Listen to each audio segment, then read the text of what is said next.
Hey guys, how y'all doing? I know. I'm sorry. I'm the only person that has reviewed the iHome Luna Pro so far, and I'm returning it. I don't even know if I've had this thing 2 weeks yet, and if I have, it's been horrible, honestly. And I'll be honest, there are some things iHome was lying about that you'll see on the box. And there's gonna be only like 3 pros, if that, and then 1,000 cons. Let's start with pros. I'll be honest, this thing cleans pretty good. It does a pretty good job at actually picking stuff up.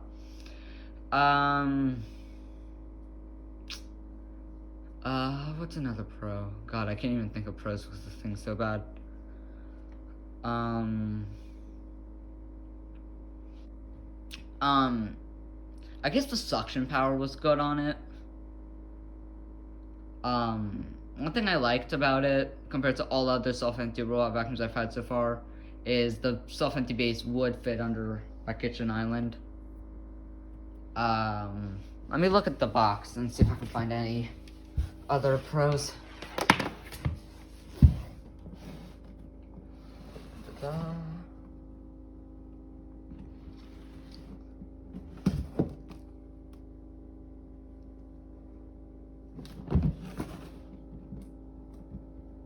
I kind of liked how you could put the spare pieces on it, on the base when not in use, and I also kind of liked, I don't even know what I was going to say at this point. And it will boost the suction when it hits carpet, but let's go to the cons.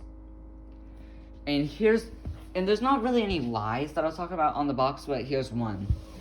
2+ hour runtime with auto resume. Yes, it has auto resume. But this thing probably only went maybe an hour for me before it went back. Maybe not even an hour. I don't even know if it was even an hour before it went back to the charger at 15% battery, which was ridiculous, honestly. The obstacle avoidance on it wasn't that great. This thing didn't really do a good job at actually emptying the dirt bin. The mop didn't clean all that well, because I used the mop one time, and I used it, and the dock was like in there, and it cleaned all the way over here, and then as soon as it hit the foyer, I started walking in there with my shoes on, and the floor was sticky. It was not sticky before I started this thing. And the pad wasn't even that dirty, so that's just ridiculous. Here's the major con, and the massive reason this thing is going back. So, some people may remember, when the Shuka Q first came out, it made horrible maps, if people could even get a map, because it took so many runs. This thing is probably worse at mapping. This thing needs a floor tracker like the Shuka Q did. I know, people are gonna hate me for mentioning the Shuka Q, but if anyone had the experience I'm having with this iHome and the Shuka Q, I'm sure about 50, maybe even 75% of people would actually choose the Shuka Q. This thing made horrible maps. It would rotate the map. It would add extra rooms to the map that are not even existing in my house. And I don't even know how to explain it. It was ridiculous. It aired out sometimes in the middle of the floor. Sometimes it would say, oh, the laser is blocked, the bumper is stuck, and it's not fine. And people are gonna start commenting, did you try cleaning the lasers? Yes, I did. I tried cleaning the lasers. I tried almost everything. But this thing made horrible maps. And the one time I got a map, I got one map on this thing after running it 10 to 20 times that would actually work well for me. Probably used that map for like 3 or 4 days before it rotated it and completely messed it up. It was ridiculous. This thing is horrible. I do not recommend it.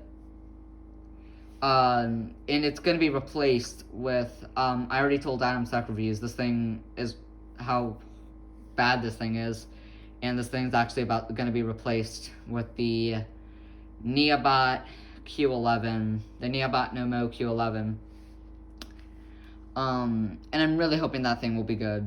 And then if it's not, which I don't even want to think about that, then what I do after that is I would actually get another Neobot N8 Plus, because I'm getting these from Walmart, because that's where the gift card, because most of the money's coming from a Best Buy gift card, and these are all on Walmart. And, oh, here's another con. This thing had a lot of trouble finding its way back to the base.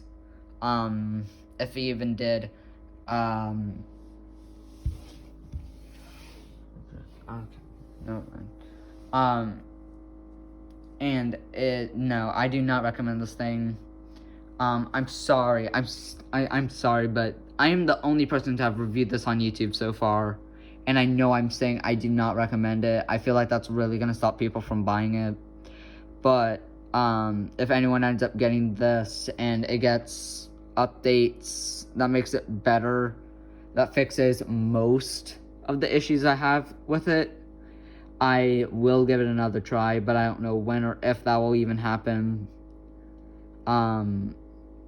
So that's about it for this video. Once again, I'm sorry that I'm saying I don't recommend it, but iHome, if you can fix all these issues, I will give this thing another try. But that's it for this video. Stay tuned for the Neobot Nomo Q11 unboxing, and I'll see you guys in the next one. Bye.